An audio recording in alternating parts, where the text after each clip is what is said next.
반도체에서도 좀 영향을 받죠. 그렇죠. 반도체는 또 IC잖아요. 또는 VLSI처럼 칩이 작기 때문에 네. 그런 현상들에 굉장히 취약해요. 그러니까 어떤 거냐, 아까 우리가 불꽃이 튀를 정도잖아요. 네. 그 정도면은 정확하게 이야기하기는 어렵지만 보통 3만 볼트 정도의 전압이에요. 3만 5천 볼트니까 3만 5천 볼트. 볼트. 굉장히 높은 전압입니다. 그런데 왜 안 죽냐? 전류가 낮았어요. 전류가 네. 나서. 전류가 많이 오르면 바로 죽고, 보통 그 정도에는 마이크로 암페어 정도, 그러니까 우리 몸에서 3만 볼트로 하더라도 마이크로 암페어면은 별로 크게 따끔한 정도. 따끔한 정도밖에 안 되기 때문에 문제가 없는데, 근데 그런 정도의 전압이 반도체에 들어가면은 반도체는 이제 작동을 끝납니다. 그래요. 홀랑 타버립니다, 진짜. 예, 오랜만에 모셨습니다. QRT의 이혁재 박사님 다시 모셨습니다. 안녕하십니까? 예, 반갑습니다. 이렇게 다시 불러주셔서 감사합니다. 네. 지난번에 나오셔가지고 이제 QD에 대해서 예. 설명을 아주 자세하게 잘 해주셔서 저희 그런 지식을 구하는 분들 되게 도움을 많이 받은 것 같은데, 오늘은 ESD, 네. 조금 약간 QD하고는 조금 거리가 있어 보이는 느낌이긴 한데, ESD에 대해서 오늘 좀 소개를 해주시려고 나오셨습니다. ESD는 뭡니까? 그러니까는 영어를 풀어서 쓰면 일렉트로스태틱 디스차지라고 그래가지고 네. 정전기 방출인데, 정전기 말 그대로 방출. 앞에 스태틱이란 단어가 붙었다는 얘기는 움직이지 않는다는 얘기거든요. 그러면은 움직이지 않는 전기가 있으면 반대로 움직이는 전기가 있다는 얘기인데, 네. 바로 우리가 지금 이렇게 쓰고 있는 이런 전기들은 다 전자가 흐르는 거예요. 그래서 네. 다시 얘기하면 동전기여야 되는데 앞에 동자를 빼고 간단하게 전기라고 써요. 그거는. 그리고 대신에 움직이지 않는 거를 정전기라고 쓰고. 그래서 네. 그래서 그런 현상들은 동전기, 정전기 써야 되는데 예. 동은 빼버리고 그냥 전기라고 전기, 하고. 정전기 이렇게 쓰고 있습니다. 그래서 우리가 보통 10,000원, 20,000원 이러지 10,000원, 20,000원 안 하잖아요. 그런 것처럼 그렇게 이해하시면 될 것 같아요. 정전기, 정전기. 뭐 우리가 어디 뭐 겨울에 자동차 문 열려고 그러면 탁 오는 거. 가끔가다 사람끼리도 튑니다. 네. 그거는 왜 일어나는 거예요? 그러니까 똑같은 현상입니다. 네. 그러니까는 예를 들어서 대표님하고 저하고 전하 차이가 있어. 그러니까 볼트 차이가 있으면은 바로 흘러버리는 거예요. 그런데 왜 그게 겨울에 많이 일어나느냐? 네. 몸이 건조하잖아요. 그러면은 우리 몸에 충전이 잘 돼요. 건조하면 충전이 잘 됩니다. 예. 그래서 가끔 가다 보면 이렇게 스프레이 뿌리고 나면 온도가 확 떨어집니다. 그래서 여름엔 거의 안 일어나는 이유가, 여름에는 우리나라가 습도도 높고 땀도 많이 나잖아요. 그럼 반대로 마드리드나 이런 데서는 아마 반대 현상이 일어날 거예요.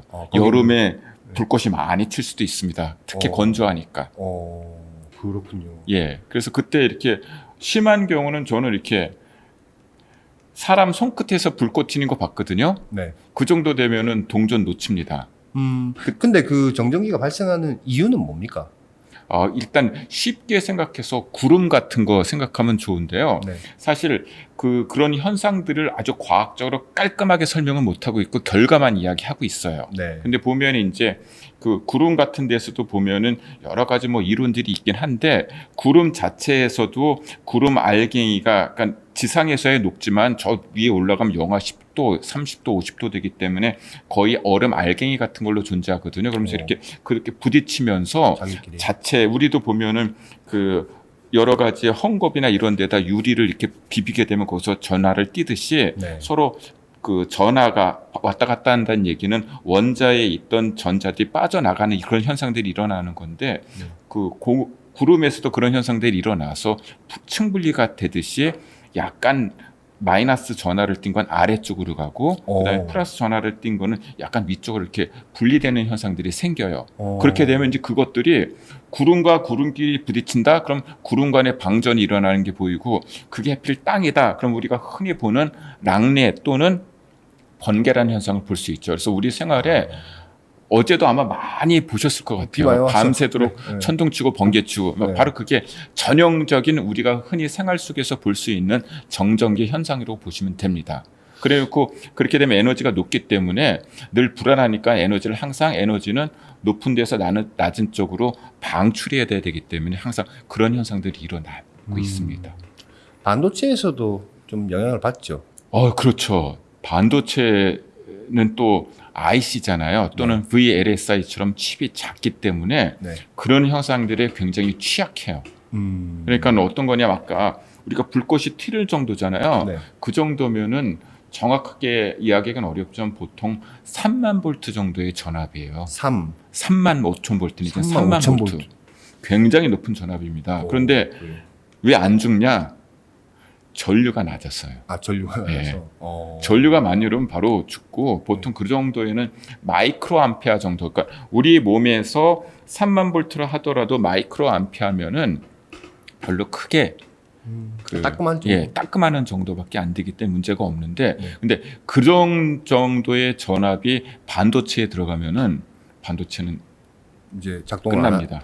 그래요. 홀랑 타버립니다. 진짜 이 표현이 강하긴 한데 완전히 타버릴 정도 되고, 네.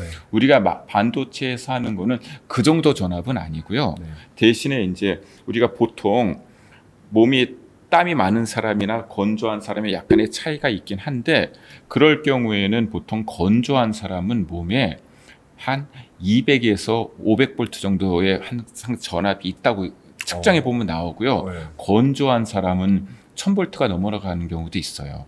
그래서 우리가 보통 반도체 소자에서 ESD 보호회로를 만든다, ESD에 대해서 그 보완을 한다, 그런 얘기는 그런 경우에 하나는 거지. 불꽃이 튀었다, 그거는 못 먹습니다. 아니, 소자에 그 ESD 보호 회로가 다 들어가 있습니까? 보통 다 들어가 있습니다. 다 들어가 있어요. 예. 그래서 보통 온칩 프로텍션이라는 단어를 쓰고 있거든요. 네. 그래서 그렇지만 이제 그거로도 모자라는 경우가 있기 때문에 아예 반도체 소자 바깥에다가 ESD 전용 칩을 쓰는 경우가 있는데, 네. 우리가 보통 쓰고 있는 D램이나 SRAM이나 플래시 이런 그 메모리 같은 경우에는 안에 ESD 보호 회로가 들어가 있습니다. 보호회로 다 들어가 있군요. 보통 우리가 ESD 프로텍션 서킷이라고 하는데 그게 들어가 있어요. 반도체 그 안에서 지 혼자서 그렇게 정전기가 튀지는 않죠. 안 튀죠. 주로 이제 외부에서 유입이 되는 거죠. 외부에서 유입이 되는 거. 뭐 이런 기계를 제가 만졌을 때 뭐 그럴 수도 있고, 직접 만져서 들어갈 수도 있고요. 그래서 이제 왜냐하면 이제 외부에서 반도체 소자로 에너지가 들어가는 거기 때문에, 그럼 주로 이제 사람이 많이 만지잖아요. 그렇기 때문에 그런 걸 우리가 보통 휴먼 바디 모델이라고 그래가지고 인체에서 발생한 전압이 반도체에 어떤 형태로 들어가는지를 이렇게 옛날에 사람들이 연구를 해가지고 모델링을 해놓은 게 있어요. 그래서 그걸 우리가 보통 휴먼 바디 모델이라고 그러고, 또 하나는 옛날에 일본 같은 경우에는 그것이 자동화가 많이 돼 있어가지고 기계 등에 의해서 반도체 소자에 에너지가 유입되는 경우가 있어서 머신 모델이라는 게 있습니다. 사람에 의한 거, 기계에 의한 거. 그리고 또 하나는 요즘에 이제 보면은 옛날에 VLSI는 칩이 굉장히 작았는데 요즘에 뭐 CPU나 이런 거 보면은 크죠. 거의 이만큼 커지거든요. 그럼 이제 이렇게 커지는 거에도 사실 그 표면에 부도체가 돼 있기 때문에 전자나 전하가 거기에 쌓여 있습니다. 그래서 그런 것들이 반도체 내에 들어갈 수가 있어요. 그래서 그런 거를 간단하게 모델링한 게 차지 디바이스 모델이라고 그래가지고 크게 일단 그 정전기 보호 회로를 할 때는 크게 3가지를 이용합니다. 자, 그런데 이 머신 모델 같은 경우에는 제가 반도체 일을 했었을 때는 휴먼 바디 모델, 머신 모델이 메인이었고 차지드 디바이스 모델이 상대적으로 마이너였었어요. 그런데 이제 그 머신 모델 같은 경우에는 일본에서 많이 밀었었거든요. 그래서 그 당시에 이제 일본이 반도체 굉장히 잘했기 때문에. 근데 사실 이런 것들이 표준이라는 게 이제 국가나 국가 간의 파워 싸움도 되는 경우가 많이 있는데, 그렇지만 지금 같은 경우에는 일본이 반도체에 대해서 이렇게 많이 내려가 있는 상태이기 때문에 머신 모델 같은 경우에는 지금 현재 메인으로 측정하지는 않습니다. 그래서 휴먼 바디 모델이나 차지드 디바이스 모델에서 2가지를 그 인더스트리 필드에서 가장 많이 채택하고 사용하고 있습니다. 그러면 그 보호 회로들이 다 들어가 있으면 뭐 큰 문제 없는 겁니까? 그렇죠. 없어야 되죠. 없어야 되죠. 없어야 되죠. 그런데 실제적으로 그런 문제들이 생겨요. 그럼 왜 생기냐면은 그 ESD 보호 회로를 만들 때 우리가 들어간 에너지의 한계들이 보통 있거든요. 그래서 이제 회사나 공정 기술에 따라서 똑같이 만약에 내가 레이아웃을 한다 하더라도 공정이나 기술에 따라서 한계가 조금씩 달라요. 네. 그렇기 때문에 1기가 디램 기술이라든지 네. 아니면 뭐 요즘에 많이 나오는 3나노냐, 5나노냐, 7나노냐 이런 기술에 따라서 똑같은 레이아웃을 적용하더라도 이 반도체에서 소화할 수 있는 용량의 차이가 생깁니다. 왜냐하면은 정션 깊이도 다를 수가 있고 네. 그다음에 농도도 다를 수가 있고 열 공정 여러 가지 다른 요소들에 의해서 다를 수 있기 때문에 그렇게 될 경우에는 보통 같은 레이아웃을 쓰더라도 특성이 바뀔 수가 있어요. 그렇기 때문에 항상 매 제품이나 매 기술마다 그 검사를 해야 돼요. 전수조사를 해야 된다는 얘기입니다. 샘플링을 해가지고 샘플링을 해서 전수조사하면 죽으면 안 되니까. 왜냐면 우리가 보통 반도체는 일반 테스트는 전수조사하는데 그건 테스트해도 살아남거든요. 근데 ESD 그렇죠. 전수조사하면 만약 죽으면 어떻게 하려고요? 안 되죠. 그래서 그건 샘플링해서 이게 통과되면 오케이 이 제품들은 다 문제가 없어라고. 그 용량을 넘어가면 문제가 된다는 얘기죠. 그렇죠. 그 이제 용량이라는 게 그 우리가 보통 이제 표준을 만들다 그러면 기준을 만든다는 얘기거든요. 그래서 휴먼 바디 모델 같은 경우에는 2000V. 2000V. 예. 그리고 견뎌줘야 되는 거죠. 견뎌야죠. 그러니까 2000V, 1900V에서 죽었다. 그럼 페일이에요. 1999V에서 죽었다? 페일이에요. 2000V 넘겨야 돼요, 무조건. 그리고 이제 차지드 디바이스 모델은 처음에 90년대까지만 하더라도 여러 가지 방법이 나와가지고 중구난방이었는데 지금은 이제 딱 방법이 하나로 픽스가 되면서 500V. 500V. 네. 그건 좀 상대적으로 낮네요. 낮지만은 네. 이게 그 아까 말씀드렸지만 일렉트로스태틱 디스차지라고 그랬잖아요. 그 기준이 한 150 나노 이내에서 액션이 일어나면 스태틱이라고 보는 거예요. 150 나노라는 네네. 시간이. 시간. 에너지 방출되는 시간이 그 파형이라든가 이런 것들이 한 150 나노 정도 이내에 들어오면은 스태틱이라고 정의를 한 거예요. 그런데 차지드 디바이스 모델은 10피코밖에 안 돼요. 굉장히 짧은 시간에 하기 때문에 어떤 경우에는 그 ESD 보호 회로 트랜지스터들이 동작도 하기 전에 내부 회로로 들어가는 경우가 많아요.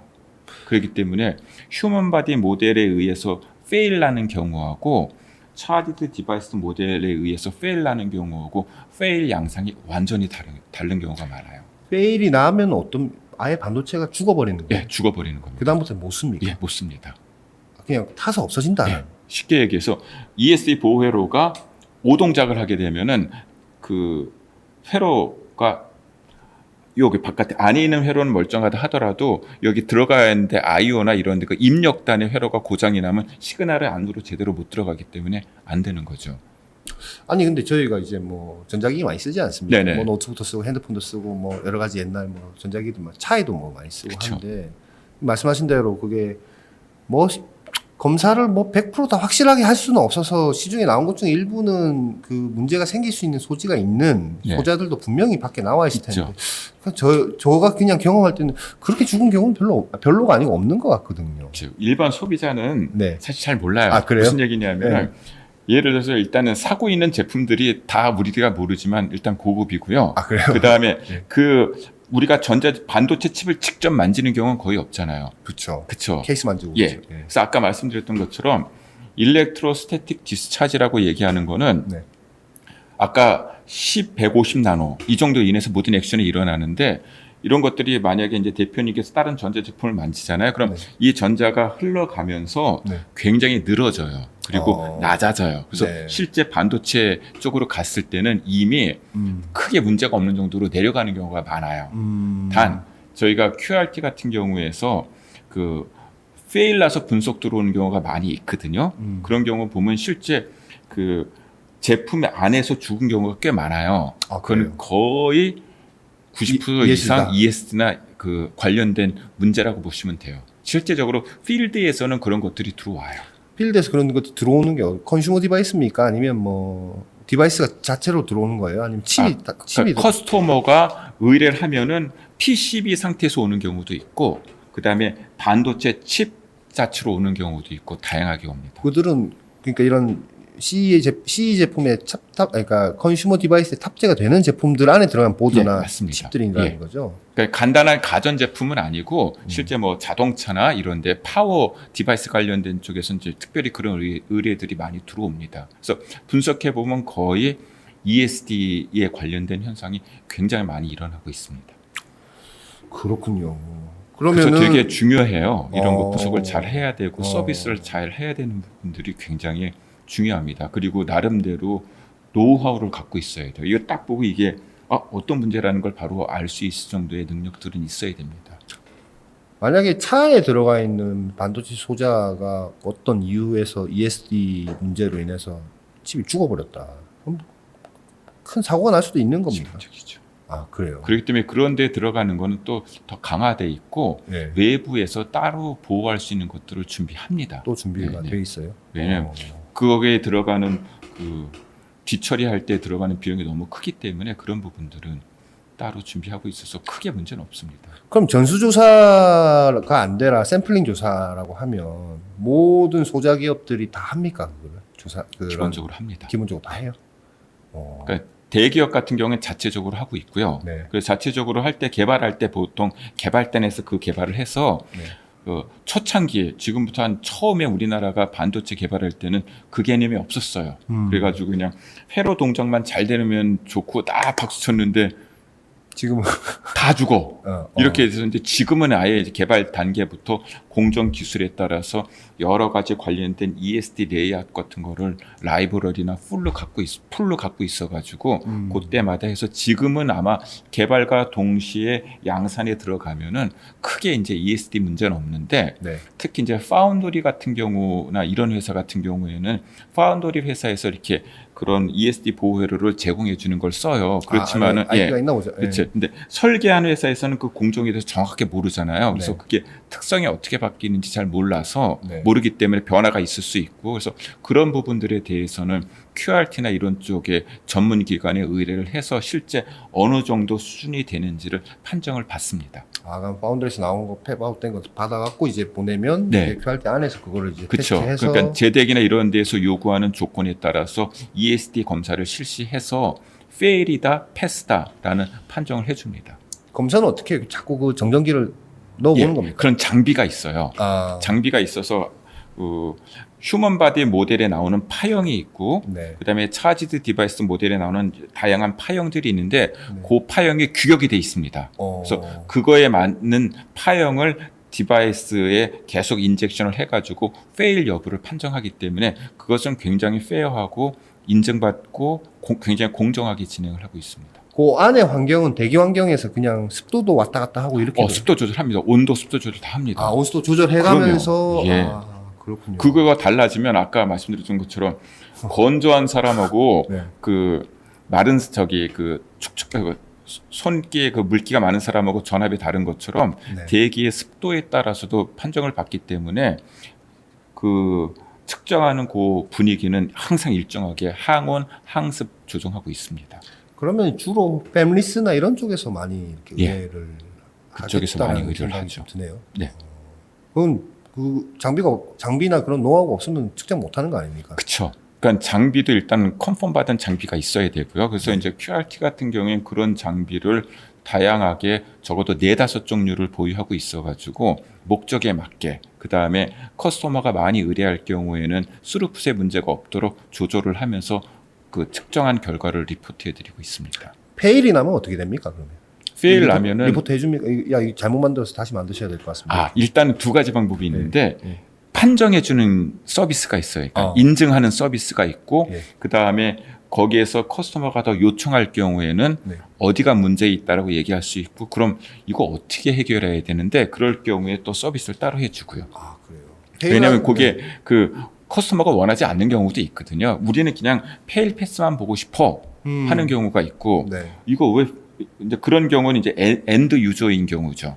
그렇죠. 그렇지만 이제 중간에 납품해야 되는 데는 야 이게 어느 정도인데 뭐가 문제가 있어 이 정도를 알아야지 나중에 할 수가 있고 그 다음에 이제 마지막 경우에는 진짜 개선을 해야 되고 하는데 그 파운더리나 이런 데에서는 기술 제공을 안 하고 그렇지만은 커스터머 클레임이 들어와가지고 개선을 해야 된다 어디 납품을 해야 된다 이럴 경우에는 그 분석 서비스하고 어떻게 해서 개선을 할 수 있는지 이런 거에 대한 서비스를 요청하는 경우도 있습니다. 그렇게 페일이 났는데 그냥 그 별로 뭐 아까 말씀하신 1999 정도 나왔어. 이 정도면 뭐 그냥 공급해도 되겠지 않은 뭐 그런 게 뭐 없을 것 같긴 한데 만약에 그래서 사실 그렇게까지는 안 하고 보통은 1900, 2000 이렇게 하죠. 아, 그래서 1999까지는 안 하고 아까 제가 말씀드렸던 것은 네. 스펙의 중요성을 말씀드리기 위해서 그런 거고 실제로는 100 단위로 측정하든가 50 단위로 측정을 합니다. 페일이 나서 예를 들어서 뭐 1900이나 뭐 1800이 돼서 미치지 못했단 말이죠. 그 샘플링 조사를 했는데 그러면 이제 다시 뭘 좀 해야 될 거 아닙니까? 내부 갖고 와갖고 네. 보완을 할 거 아니에요. 그래도 시간이나 비용 꽤 나오겠네요. 그렇죠. 페일이 나면은 그 의뢰한 쪽에서는 여러 가지 수고를 아끼면 안 되는 문제가 생기죠. 넘어가면 그냥 어차피 네. 우리가 여기서 테스트 해봤더니 잘 넘어갔어 네. 라는 게 이제 자료가 나오는 거고. 네. 그렇군요. 많이 합니까?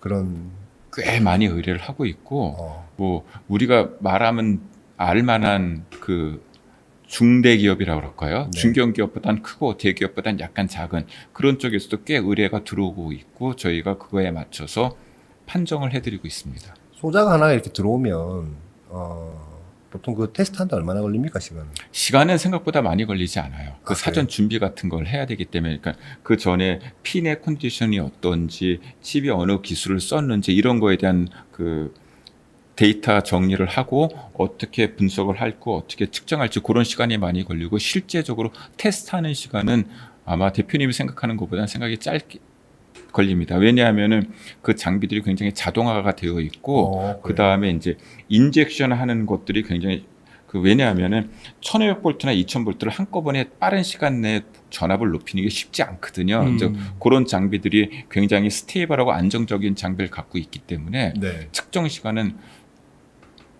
오래 걸리지 않습니다. 1년에 몇 종류 정도나 하세요? 이런 거는 물어봐도 됩니까? 진짜 굉장히 다양해요. 굉장히 다양해요. 그러니까는 VLSI 칩부터 네.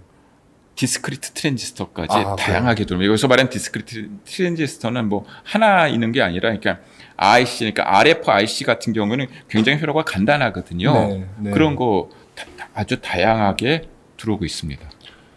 그것도 뭔가 이 뭐랄까요, 새로운 어떤 뭐 자동차가 반도체가 많이 탑재되는 흐름이라든지 앞으로 우주에 나간다든지 뭐 이런 이제 우리가 반도체를 쓰는 이 최종 제품들이 굉장히 좀 다양하게 변하고 있지 않습니까? 네, 그럴 때마다 뭔가 그런 기준들도 새로 계속 만들어지는 거예요. 그렇죠. 좋은 질문해 주셨는데요. 그 기준은 사실은 크게 안 바뀌었었어요. 아, 그래요? 그런데 네.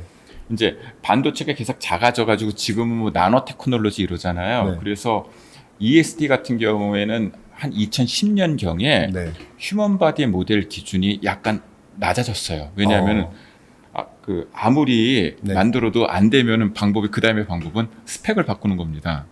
네. 그래서 휴먼 바디 모델 같은 경우에는 정확하지는 않지만 그 ESD 관련된 협회에서 2010년경에 2000볼트에서 1000볼트로 낮췄습니다. 낮춘 이유는 뭡니까? 뭔가 이 회로가 작아지고 뭐 더 많아지고 하니까 2000까지 우리가 달성하기는 쉽지 않더라. 예. 진짜 이유는 그거고요. 진짜 진짜 왜냐면 기술이 적으니까 진짜 이유는 그거고. 예. 그럼 왜 1000이냐? 그래서 저도 그 궁금해가지고 예. 여러 그 나라의 습도를 한번 다 조사해 봤었어요. 그러니까는 인터넷 치면 나오니까요. 그래서 한국은 봤더니 평균 습도가 평균 65%예요. 그래서 이제 오케이, 그럼 한국은 크게 문제가 없겠네 하고 이제 기흥 쪽하고 이천 쪽 봤더니 이천이 약간 2~3% 낮더라고요. 습도가. 그럼 예. ESD에 더 취약할 수도 있겠다라는 생각 잠깐 해봤고요. 예. 그 다음에 이제 LA 쪽을 가봤죠. LA 쪽은 반대거든요. 네. 우리는 여름에 습도가 높지만은 그쪽은 겨울에 습도가 높아요. 그래서 네. 봤더니 거기도 평균 습도가 57%네. 크게 문제가 없겠네 하고 이제 오케이, 그럼 마지막으로 마드리드를 보자 했더니 야, 마드리드는 평균 습도가 30% 정도까지 내려가더라고요. 네. 그래서 이제 왜 이걸 따졌냐면 보통 우리가 일반적인 상태에서 습도가 50% 정도가 되면은 네. 우리가 몸에 갖고 있는 전하량이 500V 정도밖에 안 돼요. 그러니까는 1000V면 크게 문제가 없는 거예요. 실제적으로. 물론 실질적으로는? 이제 테크놀로지가 다운되면서 네. 스펙을 줄였는데 네. 1000V가 되더라도 일상생활에서 쓰는 데는 크게 문제가 없는 정도예요. 단 마드리드 같은 경우에는 조심해야죠. 건조하니까. 예, 32%까지 내려가기 때문에 그 정도면 아마 1000V 넘을 거예요. 그래서 그런 경우, 그러니까 습도랑 굉장히 관련이 있어요. 우리가 마드리드에서 뭐 그런 조사가 있는지 모르겠지만 그렇게 건조한 나라에서 뭔가 전자제품 문제가 많이 생기는 거라고 뭐 그런 보도나 그거는 이런 게 없기 때문에 네. 단정적으로 얘기할 수는 없는데 네. 제가 이제 ES 측면에서 한번 그 습도별로 왜냐하면 습도가 낮을수록 체내에 그 갖고 있는 전압이 꽤 높아지거든요. 네. 그래서 그 습도가 한 20% 미만이 되면 아마 2-3,000V까지 몸에 있는 전화량이 올라갈 거예요. 그래서 40%, 50% 정도면 그래도 1000V면 괜찮은데 30% 정도까지 되면은 1000V도 좀 위험할 수는 있어요. 그렇지만 우리가 흔히 일반적으로 생활할 때는 1000V 정도면 크게 문제가 없는 값인데 이제 계속 기술이 테크놀로지가 계속 개발되고 있잖아요. 그래서 3나노, 7나노까지 가면은 제가 다시 자료를 조사해 봤더니 2025년 정도 되면 그 기준에서 또 내려갈 것 같아요. 또 500으로 내려야 된다. 그럴 것 같아요. 예. 아, 그렇군요. 예, 예. 왜냐하면은 너무 기술이 타이트해지고 이러면은 들어가는 전압이나 이런 것들을 감당해낼 수 있는 한계를 넘어갈 수 있거든요. 그래서 사실은 그 전에 그 2000V를 유지할 때도 ESD 보호회로, 그러니까 입력단에 들어가는 그 본딩 패드가 연결되는 쪽에 ESD 보호회로만 갖고도 프로텍션을 했었는데 나중에는 그것도 잘 안 되니까는 전원단에서 ESD 보호회로 공통으로 쓰는 방법도 많이 그 개발이 됐습니다. 그래서 그래도 안 되니까 이제 스펙을 건드리기 시작하는 거죠. 예. 기준을 낮춰버리는 예. 겁니다. 그게 제일 뭐 참 어렵네요. 그러니까 뭐 쉽지 않습니다. 만드는 거 뭐 3나노, 5나노 만드는 것도 어려운데 만들고 나서 그 ESD 이런 것들에 네. 대해서도 기존의 2000V로는 안 된다. 잘. 그러니까 낮췄다라는 얘기인 거군요. 네, 일부 논문에서 발표되는 거는 그러함에도 불구하고 충분히 잘 만들 수 있다라고 이제 이야기하는 것들은 학술지에 이런 게 많이 나오고 있는데 이제 그거는 굉장히 특별한 기술을 많이 사용한 경우고 보통 기업체나 이런 데에서는 일반적인 기술을 쓰면서도 그렇죠. 퍼포먼스를 내고 싶어 하기 때문에 이제 그런 거에 대한 그 간극은 있을 수 있습니다. 그렇죠. 이 볼륨 베이스로 양산을 하느냐, 뭐 그냥 아까 말씀하신 논문에 쓰는 어떤 특별한 용도냐에 따라서 그 기준이 너무 높아버리면 사실 양산하기가 어려우니까 네. 좀 그럴 수도 있겠네요. 아무튼 ESD에 대한 것은 우리는 일반 사람들은 잘 모르지만 반도체 업계에서는 그 기준도 이렇게 낮추고 이런 거 보면은 한동안 상당히 좀 안에서는 좀 이슈가 됐었겠네요. 그렇죠. 그리고 실제 그 측정할 때도 보면은 우리가 손으로 못 대게 해요. 그 항상 그 가드링 같은 거 껴가지고 몸에 있는 차지를 다 빼놓고 만져야 되고 여러 가지 작업들이 굉장히 정교한 작업들이 많이 일어나고 있어요.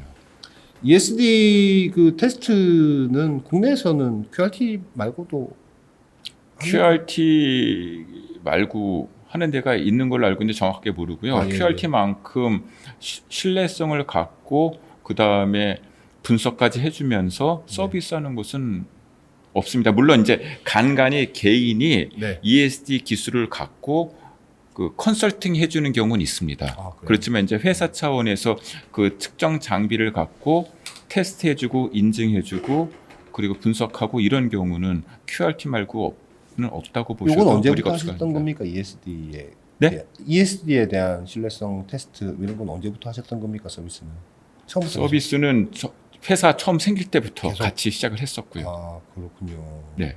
매출은 2000 계속 올라가는 추세입니까? 올라가고 있다. 올해는 약간 덜 올라갔죠. 아그 뭐 여러 가지 이제 주변 환경적인 네, 환경적인 요소가 뭐 있습니다. 파운더리 예. 뭐 쇼티지도 있고 뭐 이러니까. 그러니까 알겠습니다. 안정적으로 성장하고 있다고 보시면 될 것 같습니다. 그 뭐 ESD 관련해서는 뭐 이렇게 뭐 테스트하는 곳이 좀 있다라고 한다면 QRT가 갖고 있는 뭔가 기술적인 강점 뭐 이런 게 있습니까? 장비에 대한 디펜던스도 크거든요. 그래서 얼마나 신뢰성 있는 장비로 얼마나 정확하게 측정할 수 있냐가 중요한데 그런 부분에서는 저희는 그 장비 회사에서 나오는 굉장히 신뢰성 있는 장비를 사용하고 있는 게 큰 강점이고요. 네. 그 다음에 그것뿐만 아니라 ESD 펄스를 가하면 결과만 알 수 있어요. 그런데 이제 그 TLP라고 네. 그 트랜스미션 라인 펄스라는 걸 이용하게 되면은 네. ESD 전압에 대해서 어느 정도 나올 거라고 추정할 수가 있고 그 다음에 이 방법을 쓰게 되면 ESD 보호 회로가 어디가 취약하다라는 거를 그 특성 커브를 보고 판단할 수가 있어요. 그리고 이 정도가 되면 어느 정도에서 ESD 결과가 나오겠다라고 판정할 수 있는 기술이 있는데 그걸 갖고 있어요. 다른 데는 없습니까? 그 장비가 학교에서 연구용으로는 쓸 수 있겠지만 네. 저희처럼 상업 서비스 하는 데는 없습니다. 그래요. 어디 장비입니까? 독일 장비인데요. 네. 비싸요? 회사 이름은 뭐 기본적으로 다 억대가 넘어가기 때문에 그렇죠. 싸다고 할 수는 없습니다. 그러니까 그게 너무 저렴한 그 장비가 있고 죄송합니다. 또 네. 측정 시스템을 꾸미고 이러면은 이제 꽤 그게 5대. 그건 한 대고 있고요. 네, 그거보다 ESD 측정 장비는 그거보다 훨씬 비싸요. 그래요. 적어도 5배 내지 10배 비싸요. 그런 장비는 4대 정도. 그 ESD 장비가 여러 대를 지금 보여주는. 예. 그러니까 ESD 측정하는 장비가 훨씬 비쌉니다. 사실은 이게 뭐 그 회사의 그 독점성도 있긴 하지만 아까 말씀드린 것처럼 전압을 발생시키고 안정적으로 전압 발생을 시키는 장치가 굉장히 어려운 기술이라고 그러더라고요. 그 장치의 가동률은 어느 정도나 됩니까? 가동률은 컴퍼니 컨피덴셜이어서 100%, 120%는 돌려야 회사에서 좀 돈도 많이 버는 거 아닙니까? 그 얘기는 이제 24시간 기준으로 할 때고 그렇죠. 8시간으로 환산하면 그 정도 나올 것 그래요? 같습니다. 네. 사람이 하긴 있어야 되는 네네. 거죠. 그렇군요. 저희도 이 스튜디오 가동률 120%까지 올려야 되는데. 여기 120%나 돼요? 아니요, 올려야 된다고요. 하여튼 박사님 오늘 말씀해 주셔서 고맙습니다. 예, 감사합니다. 감사합니다. 네. 네. 네.